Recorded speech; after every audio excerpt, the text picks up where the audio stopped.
एहसान की बात आई तो सिर्फ ईमान वालों का जिक्र क्यों किया? भेजने की बात आई तो जमीयत का जिक्र किया। एहसान की बात आई ईमान वालों का जिक्र किया। ईमान वाले मतलब सुन्नियों का जिक्र किया। अल्लाह बोला क्यों? तो रब की बारगाह से जवाब आता है, सुन ले बंदे, रसूल तो सबके लिए आए। सबों ने रसूल को देखा, सब रसूल को चाहा, सब रसूल पाक सल्लल्लाहु अलैहि वसल्लम के करीब आए। लेकिन आने के बाद कोई सिर्फ दाढ़ी ले लिया, किसी ने सिर्फ अखलाक ले लिया, किसी ने सिर्फ उनके 63 साल किरदार को देखा, किसी ने सिर्फ उनके मुकाम को देखा, किसी ने उनको अपने जैसा समझा, किसी ने कुछ समझा तो किसी ने कुछ समझा। लोग उनके अखलाक को लिए, उनके किरदार को लिए, लेकिन उनकी मोहब्बत को दिलों में नहीं लिए। उनका मुकाम तो यह था कि उनको देखने के बाद, उनकी सीरत को पढ़ने के बाद गांधी जी भी खामोश नहीं रह सके, वो भी तारीफ करने लग गए। गुरु नानक खामोश नहीं रह सके, वो मदासराई करने लग गए। यहूदी दुश्मन इस्लाम होकर खामोश ना रह सका। अजीम तर लोगों की नाम पर किताब लिखा तो पहले नंबर पर मेरे आका का जिक्र किया। अरे जब सीरत देखे तो सब फिदा हो गए, मगर जालिम सिर्फ सीरत देखते रहे। सब उनके किरदार को देखे, उनके तरीके को लिए, उनकी जात को नहीं लिए, उनकी अजमत को नहीं लिए, उनकी मोहब्बत को नहीं लिए, उनके इश्क को नहीं लिए, उनके मर्तबाओं को नहीं चाहे। रब कह रहा है ईमान वालों, वो कोई और थे जो सिर्फ किरदार लिए, तुम वो हो जो किरदार भी ले रहे हो तो अजमत मुस्तफा भी ले रहे हो, किरदार को ले रहे हो तो दिलों में इश्क़ मुस्तफा को भी ले रहे हो। इसलिए जो मेरे नबी का किरदार भी ले और इश्क भी ले वो ईमान वाला है। इसीलिए मैं कह रहा हूं कि मैंने ईमान वालों पर एहसान किया कि अपना रसूल उनके बीच भेज दिया है। नबी सिर्फ उनके तरीके को ले लेने के लिए आस्ते नहीं आए।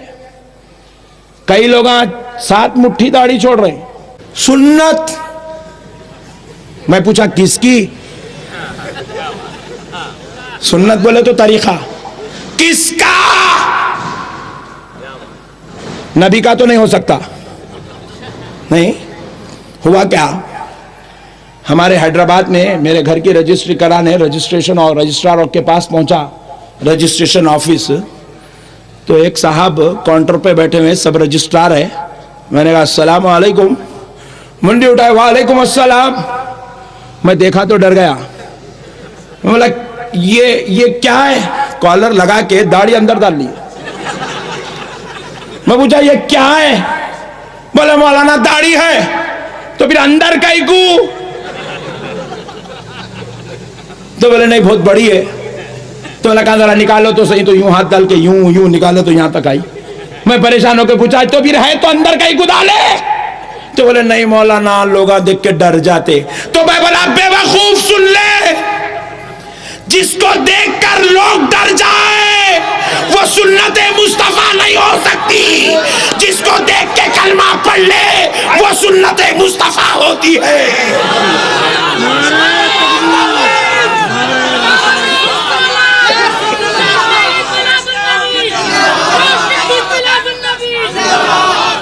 अरे मोमिन का चेहरा तो ऐसे होता है, देखो तो खुदा याद आ जाए। ईमान वालों की अलामत यह है कि देखने वाला फिदा हो जाए। ईमान वाले को अपना चेहरा छुपाने की जरूरत नहीं पड़ती, गद्दारों को छुपाने की जरूरत पड़ती है, बागियों को छुपाने की जरूरत पड़ती है, चोरों को छुपाने की जरूरत पड़ती है। और सुन्नत में बोला किसकी? सुन ले, तूने जो दाढ़ी छोड़ी है वो नबी की सुन्नत नहीं। सुन्नत जरूर है मगर नबी की नहीं, यहूदी की। तू यहूदियों की सुन्नत पे अमल करता है। मेरे प्यारे भाइयों, मैंने उससे कहा सुनो रजिस्ट्रार साहब, अगर तुम अपनी दाढ़ी पर फख्र करते हो, मैं तुम्हारे शहर का रहने वाला हूं, मेरा घर का नंबर अब तुम ही देने वाले हो। जब भी तुम्हें एक दलील मिल जाए मेरे घर पे जरूर आना और मुझसे मुलाकात करना।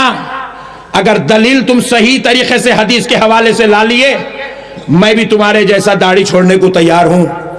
10 साल हो गया अब तक नहीं आया। मैं बोला क्या हदीस, बुखारी की जरूरत नहीं है, कहां से लाता लाले, एक हदीस लेके आ कि रसूल अल्लाह की दाढ़ी इतनी बड़ी थी, या 1.5 लाख सहाबा में किसी सहाबी की दाढ़ी इतनी बड़ी थी, या किसी ताबई की दाढ़ी इतनी बड़ी थी। तू चलते फिरते उठते बैठते जिस इमाम बुखारी का नाम लेता है, या वो इमाम बुखारी की दाढ़ी इतनी बड़ी थी। एक हदीस ला ले, एक रिवायत ला ले, एक हिकायत ला ले, मैं मानने को तैयार हूं। अब तक नहीं आया मेरे भाई। हौला बना रहे हैं कौम को, भोले भाले मुसलमानों के ईमान को बेच रहे हैं, खरीद रहे हैं। अल्लाह और उसके रसूल का वास्ता है, रायपुर के मुसलमान भाइयों, इन जालिमों की बातों में फंसकर अपने ईमान को बर्बाद मत करो। अल्लाह कह रहा है मैंने ईमान वालों पर एहसान किया कि उनके बीच अपना रसूल भेज दिया है। अब प्यारे बुजुर्गों और दोस्तों जरा गौर तो करें, कुर्बान जाए आकाए नामदार मदनी ताजदार अलैहिस्सलातु वस्सलाम की अजमत के। अल्लाह रब्बुल इज्जत ने हमारे दरमियान अपने रसूल को भेजा तो क्या कह रहा है, मन्नल्लाह, अल्लाह ने एहसान किया। क्या किया भाई, जरा जोर से, एहसान किया। देखो जब आप पर कोई एहसान हो जाए तो आप क्या करते हैं, शुक्र अदा करते हैं, नहीं भाई, शुक्र अदा करते हैं। क्यों? फॉर एग्जाम्पल, मिसाल के तौर पर आप रास्ते से निकले, पैदल हो या गाड़ी पे हो, सामने एक गड्ढा है, आपकी आंखों से छूट गया और आप उसमें पैर रखने ही वाले या टायर उतरने ही वाला था, बाजू से किसी ने आवाज दे दी, भाई क्या कर रहे हो, क्या मौत के मुंह में गिरना चाहते हो, ठहरो या गड्ढा पड़ा है। जैसे ही आप देखे और रुक गए, अल्लाह का शुक्र है, अल्लाह तेरा शुक्र है कि मेरी हड्डी टूटने वाली थी, बच गई। क्या भाई, जब कोई मुसीबत से बचाता है उस बचाने का नाम एहसान है, उस बचाने का नाम एहसान है। हमने पूछा मौला आपने नबी को भेजकर कहा कि हमने तुम पर एहसान किया, ये कौन सा एहसान है जो नबी के आने से हम गुनाहगारों पर हुआ? तो रब्बे करीम कहता है पलट कर देखो, जब ये मुस्तफा नहीं आए थे तो सब जुल्म के गंदे गड़े में गिरे हुए थे। तुम्हारे पास गंदगियां थी, तुम्हारे पास जाहिलियत थी, तुम्हारे पास गंदे काम थे, तुम दोज़ख में जाने वाले थे। आमेना का लाल क्या पैदा हो गया, तुम्हें हाथ पकड़ पकड़ के दोज़ख से निकाल के जन्नत में डाल रहा है। तुम बुत परस्ती करने वाले थे, आमेना का लाल क्या पैदा हो गया, तुम्हें बुत परस्ती से छुड़ाकर खुदा परस्ती से जोड़ रहा है। आमेना का लाल क्या पैदा हो गया, तुम्हें मनहूस किताबों से तोड़कर कुरान मजीद से जोड़ रहा है। आमेना का लाल क्या पैदा हो गया कि तुम्हें सारी कायनात की जिहालत से तोड़कर कुरान और हदीस और किरदार मुस्तफवी से लबरेज कर रहा है। मैंने तुम पर यह एहसान किया कि तुम्हें हिदायत की तरफ बुलाने वाला रसूल तुम्हारे बीच में भेज दिया। सुभान अल्लाह, सुभान अल्लाह। मेरे दोस्तों कुर्बान जाओ, ये अल्लाह ने एहसान किया, इसलिए हम जश्न मिलाद मनाते हैं। बेशक, सुभान अल्लाह। लोग आप पूछो जश्न मिलाद कैसे मनाते हैं, ये इतनी लाइटिंग लगाना कहाँ है, ये जलसे करना कहाँ है, इतने पैसे खर्चा करना कहाँ है, कहीं भी नहीं है। उसके अकीदे के मुताबिक, हमारे अकीदे के मुताबिक तो सैकड़ों हदीसें, सैकड़ों रिवायात सहाबा की पूरी जिंदगी भरी पड़ी है। मगर दोस्तों इसने एक अकीदा बनाया कि जश्न मिलाद मनाना कहाँ है। तो मैं पूछा अगर खुदा ना खास्ता तेरे अकीदे के मुताबिक कहीं भी नहीं है तो नहीं करता क्या? तो बोले नहीं, मैं जो सहाबा ने किया मैं वही करता हूं, जो सहाबा नहीं किया वो मैं नहीं करता। तो मैं बोला अपनी बात पे कायम रहना, जो सहाबा करे वही करना, जो सहाबा नहीं करे, जो कुरान में है हदीस में वही करना, जो कुरान हदीस में नहीं है वो नहीं करना। बात सही है, ऑथेंटिक है। आओ जरा गौर करते हैं सहाबा वाला काम क्या है। मैं उसको पूछा मौलाना जरा गौर तो करो कि तुम वही काम करने वाले हो जो सहाबा ने किया। बोले बेशक। मैं बोला तुम्हारी शादी हुई? बोले नहीं, थोड़े दिन के बाद है। मैं बोला वो कब? बोले 20 तारीख को। अच्छा, 20 तारीख के दिन मैं मौलाना के घर पे पहुंच गया। इन्हों बिल्कुल शेरवानी पहन के, कुर्ता पैजामा पहन के, सेहरा डाल के तैयार हो रहे थे। मैं पहुंच गया। इनको शादी खाने को ले जाने के लिए नीचे मर्सिडीज कार ठहरी हुई थी, पूरी फूलों से सजी हुई थी। मैं मौलाना के पास पहुंच गया। बोले मौलाना ठहरो, ये क्या पहन रहे? बोले शेरवानी। मैं पूछा क्यों? बोले मौलाना आज मैं नौशा हूं, दूल्हा हूं, दूल्हा। अरे ये तो दूल्हे का ड्रेस है।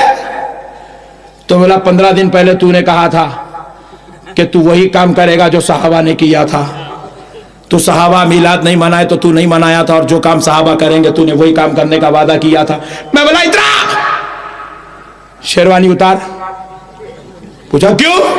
सहाबा पहने थे क्या? उतार शेरवानी। शेरवानी उतार दिया। उसके बाद में बोला ठहर जा, ये कुर्ता पैजामा उतार। बोले मौलाना पहनूं क्या? मैं बोला सहाबा वाला लिबास लाया हूं, ठहर। ऊन की कंबल, एक ब्लैंकेट ले गया, ले जाके उसको दिया, पहन। मजबूरी को ऊपर से डाल लिया। गुंडियां लगाने जा रही हूं। मैं बोला सहाबा के जमाने में काजर टाकने की मशीन नहीं थी, गुंडियां भी नहीं थे, ठहर जा। बबुल के कांटे लेके लगा दिया। लगा के मैं बोला चला नीचे, कार में बैठने जा रहा। मैं बोला साहबा कार में नहीं बैठे थे, ठहर जा। हदीस में जिस सवारी का जिक्र आया है वो खच्चर है, हदीस में जिस सवारी का जिक्र आया है वो गधा है। मैं बोला तेरे लिए मैंने सवारी का भी इंतजाम किया। ले आके घर के सामने खच्चर ठहरा करके उसको उस पर बिठाया, फोटो लिया, व्हाट्सएप पे इसके ससुरे को सेंड कर दिया। मैं बोला दूल्हा तैयार है, दुल्हन को जल्दी लाओ। बोले मौलाना मैं ऐसे को अपनी बेटी नहीं देता, इन्हें तो आधा पागल नहीं पूरा पागल नजर आ रहा है। जरा गौर तो करो मुसलमानों, अपनी शादी में अय्याशी कर लिया, कुरान हदीस याद नहीं आई, जोड़े की रकम में सास से बटवा ले लिया, सहाबा याद नहीं आए, गरीब बच्ची के बाप से अपनी शादी में 500 लोगों को खाना खिलाया, ना कुरान याद आई ना हदीस याद आई। लाखों रुपए का प्लेनों में ट्रेनों में सफर किया, जाके अमेरिका से चंदा जमा करके लाया, ना सहाबा याद आए ना कुरान याद आई ना हदीस। अपनी मस्जिदों में एसी लगा के ठंडक में सजदे करता, वेलवेट की बेहतरीन जानिमाज बिछा के सजदे करता, आलीशान जो है मेंबर और मेहराब बना के नमाज पढ़ता, ना सहाबा याद आए ना कुरान याद आई ना हदीस। अरे मेरे मुस्तफा का मीलाद क्या लगा, 1-4 दिन लाइट क्या लग जाती है, एक आध जलसा क्या मुनक्किद होता है। जालिमो ये तुम्हारी कैसी गीरत ईमानी है कि तुम उस आका का जिसका कलमा पढ़ते हो उसकी मीलाद को कुरान से पूछते हो। ये तुम्हारा कुरान हदीस से सवाल करना उम्मत की हिदायत के लिए नहीं है, ये तुम्हारे काफिर होने की निशानी है, गुमराह होने की निशानी है, दोज़खी होने की निशानी है, औलाद यजीद और शैतान फिरौन और नमरूद होने की निशानी है। अरे कुरान हदीस याद करना है तो अपने घर में बैठ के याद करना। और एक मसला बोले इतने लाखों रुपए लगा के जलसे करना, लाइटा लगाना, ये स्टेजों को सजाना, पूरे रायपुर को दुल्हन की तरह सजा देना, ये कौन सी अक्लमंदी है? इतना पैसा खर्चा करने के बजाय गरीब बच्ची की शादी करते तो अच्छा था।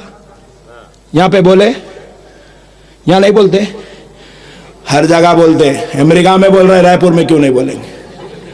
गरीब बच्ची की शादी करते तो अच्छा था। मैं बोला ऐसा मिलादुन नबी के लेटा देख के तेको गरीब बच्ची याद आई? मैं बोला तुम्हारे बच्चे की शादी हुई? अल्हम्दुलिल्लाह। कहां करे? शादी खाने में। कितने लोग आए थे? 1000।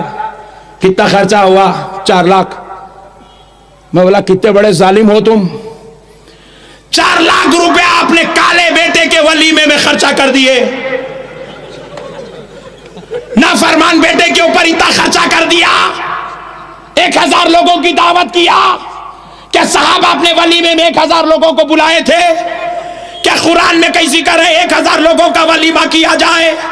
क्या कहीं रसूलुल्लाह ने फरमाया सुन्नत मेरा वलीमा सुन्नत है, लिहाजा मेरी सुन्नत को इतनी जोर शोर से करो, जितने ज्यादा से ज्यादा लोग हो सकते दावत में बुलाओ और 12 किस्म की मुर्गी खिलाओ, 3 किस्म का मीठा बनाओ? क्या सरकार ने ऐसा कहा था? बोलो ना भाई। फिर मैंने पूछा तूने क्यों किया? तू अगर गैरतमंद बाप का बेटा था तो अपने बेटे के वलीमे में 5 लोगों को बुलाता, दीवान खाने में बिठाता, खिचड़ी खच्चा खिला देता, 2 फूल के हार पिनाता, सबको भेज देता, किस्सा खत्म था। 5,000 रुपए में वलीमा हो जाता। 3,95,000 रुपए रख के गरीब बच्ची की शादी करना था। अपने बेटे का वलीमा पूरा धूम धड़ाके से बाजा बजा के कर लिया, गरीब बच्ची याद नहीं आई। सारी कायनात को जन्नत में ले जाने वाले आका की मीलाद का जश्न मना रहा है तो गरीब बच्ची याद आ गई। सुभान अल्लाह, सुभान अल्लाह। ये बहुत बड़ी जालिम कौम है मेरे भाइयों। बुग़्ज़े नबी ने इतना अंधा कर दिया। ये बोलते क्या है इनको समझ में नहीं आता, ये करते क्या है इनको समझ में नहीं आता, ये कहते क्या है इनको समझ में नहीं आता, ये लिखते क्या है इनको समझ में नहीं आता।